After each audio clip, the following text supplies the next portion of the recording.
it's not really breaking news, but it's the biggest news story of the week, the least important at the same time.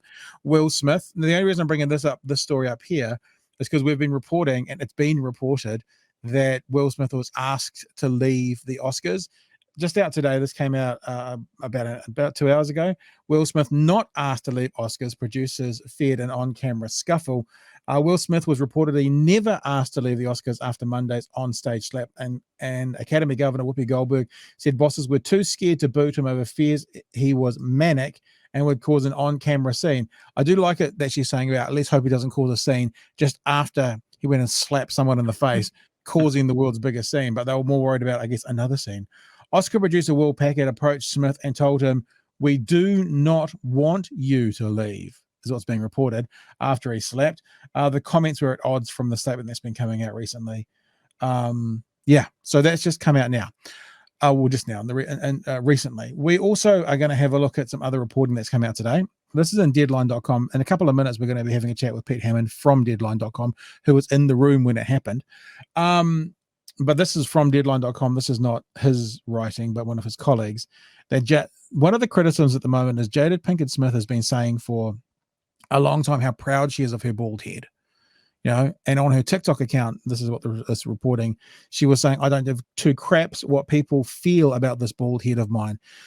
There were other people, and I think I've had a look on her Instagram where she's talking about, having alopecia, and she's just going to dress it up and it's going to be fine and everything's great and she's happy. And so if she's putting out this perception and then gets offended by a joke about her bald head, and then her husband assaults someone because of it, it just kind of adds to the, ridiculousness of this whole situation. So what we did is we went to Jada Pinkett Smith's TikTok, because that's where it was reported. And the first thing you notice is that all the comments have been turned off on all the posts. And then the Deadline story reported that this TikTok that she'd made, and a video posted to her TikTok account a few days before the Oscar, Pinkett Smith talked about her hair regrets, quote unquote, especially when having to shoot magazine cover. She also addressed how she feels about people who may or may not have an opinion about this bald head of mine, which is where she went on to say, "I don't give two craps." Now, there's a video here, if you notice it, 9.2 million views. You see that one there? I mean, she gets a lot of views compared to people in New Zealand anyway. Look, there's 1 million, 1.42, and then there's this massive jump up. Now, one can only assume there's a massive jump up that's entitled Crown Act, that is also got the music behind it, "I'm Not My Hair" by India Arie, that this is the clip we're talking about. However, when I unmute it, you'll also notice the sound's been taken off it. So I've got a very small TikTok account, which I put dog pictures on primarily.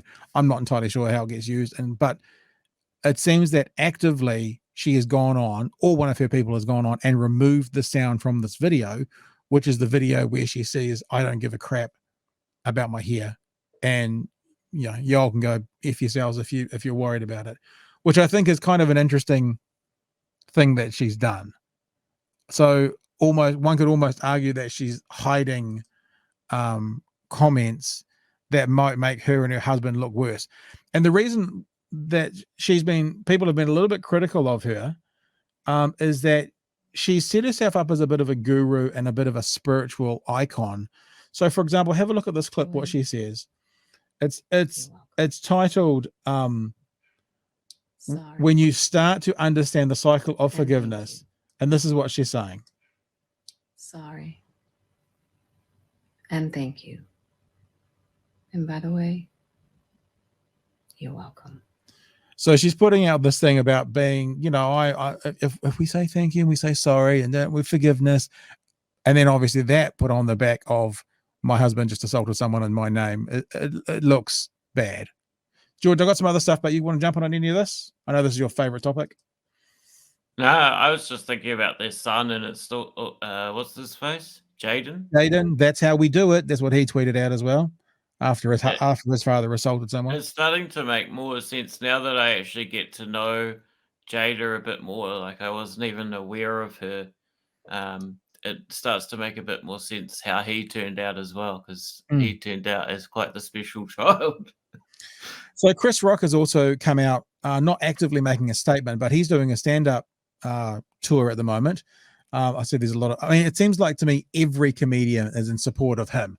I haven't seen anyone come against, using violence against words from the comedic world.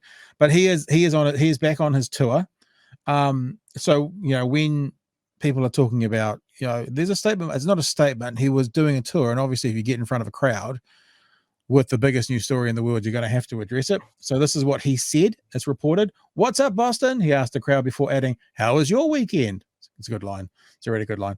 As the crowd shared support for Rock, he said he wasn't yet in a position to talk about the Oscars incident. He goes, "I don't have a bunch of shit about what happened. So if you came to hear that, I have like a whole show that I wrote before this weekend, and I'm still kind of processing what happened." He said to a crowd before a crowd member shouted, "We love you."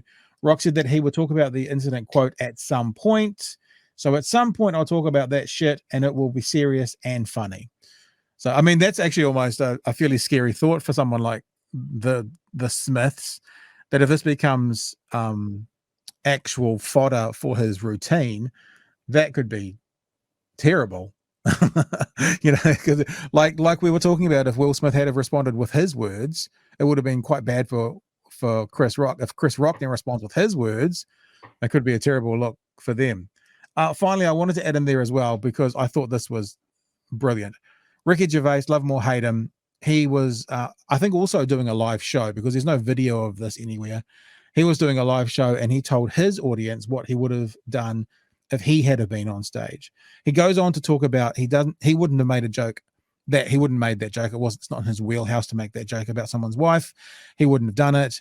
And he was questioning why he was trending after on Twitter and stuff, on socials, after this happened. And the reason he was trending, because everyone was saying Ricky Gervais would go after them. And he actually said, "I wouldn't have gone after Jada Pinkett Smith." This is the quote that we've got for you. Comedian Ricky Gervais reportedly told an audience at a show in London that he, quote, "wouldn't have made a joke about Jada Pinkett Smith's hair, but would have made wisecracks about her boyfriend if he had been hosting the Oscars." And that goes back to that well-known open relationship and boyfriend. So actually, he wouldn't have joked about her hair. He would have been a lot more vicious.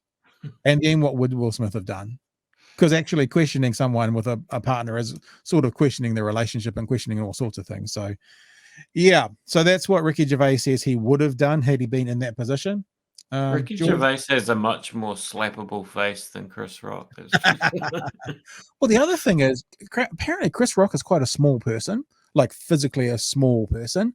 So then you get into conversations like, I mean, people have said this, I know it's not my original thought, but if it had have been Dwayne The Rock Johnson, or if it had have been, Yeah. let's say Joe Rogan, who is a comedian, but is also like a black belt in whatever jiu-jitsu he does, and was a national champion at age group level, what would Will Smith have done? Would he have approached Joe Rogan and done that? I doubt it, so it all adds to this kind of conversation.